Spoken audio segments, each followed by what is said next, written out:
আসসালামু আলাইকুম। মার্কেট আপডেটে যদি বলতে চাই তাহলে আসলে পরিস্থিতি খুবই খারাপ। এই মুহূর্তে সময় হচ্ছে 1:12:58। 56 পয়েন্টের মতো মাইনাস আছে। 322 কোটি টাকা লেনদেন, আর মাত্র 23টা অ্যাডভান্স আর 337টা হচ্ছে ডিক্লাইন। এভাবে যদি মার্কেট চলতে থাকে তাহলে সেটা আসলে খুবই ভয়ঙ্কর ব্যাপার। এমন কোনো পরিস্থিতি হয় নাই মার্কেটে যে আসলে মার্কেট এরকম পরিস্থিতিতে পড়ে যাবে। মুভিং অ্যাভারেজ 14 দিনের যে ভ্যালু তার অনেক নিচে নেমে গেছে মার্কেটের মুহূর্তে। তো যেহেতু নিচে নেমে গেছে তাহলে কোথায় গিয়ে এটা সাপোর্ট নেয় এটা আসলে দেখার বিষয়। আপনারা দেখতেই পাচ্ছেন প্রচণ্ড রকমের পরিস্থিতি মার্কেটে। আসলে এমন কোনো পরিস্থিতি হয় নাই যে মার্কেট এত খারাপ হতে পারে। কোটা আন্দোলনের যে বিষয়টা সেটা মোটামুটি একটা জায়গায় আসছে। গত বৃহস্পতিবারও মার্কেট ভালো ছিল। আজকে এমন কি হলো যে আসলে বোঝা যাচ্ছে না।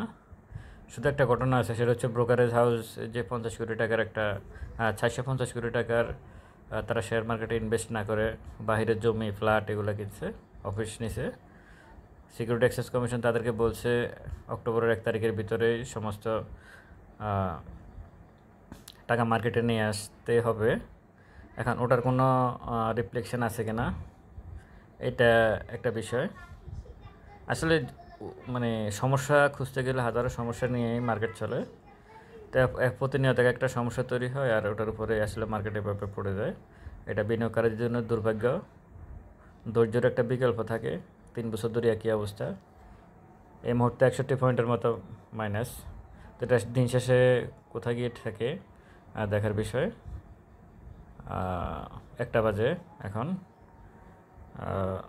টপে যদি আমরা দেখতে যাই তাহলে দেখবো যে টেকনোড্রাগস যেটা আইপিও আছে, লিব্রা ইনফিউশন, রেফারেল লাইফ, ফদ্দা, ফার্মাইড, জেমিনি সিফুড আছে। এগুলা অল্প কয়েকটা, এগুলা হলটেড আজকে একটাই আছে, সেটা টেকনোড্রাগস যেটা আইপিওটা আসছে, এটুকুই, আর কিছু নাই।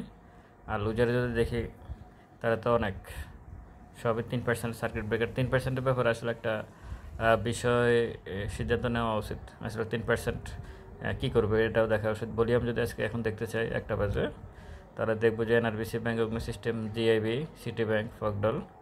আর ভ্যালুতে যদি আমরা যাই তাহলে দেখবো যে আমরা অগ্নি system, Gemini seafood, Orion infusion, BRAC bank, Salvo chemical, NRBC bank. এই হচ্ছে অবস্থা। এখন বাড়তে এসে মানে কি বলে, আমি দিন শেষে কি 2টা বাজে তো মার্কেট ক্লোজ হবে, তখন কি আসলে প্রায় প্রত্যেকটা শেয়ারে কি নেগেটিভ হবে কিনা দেখার বিষয়। তো পরিস্থিতি খারাপ, এটা হচ্ছে কথা।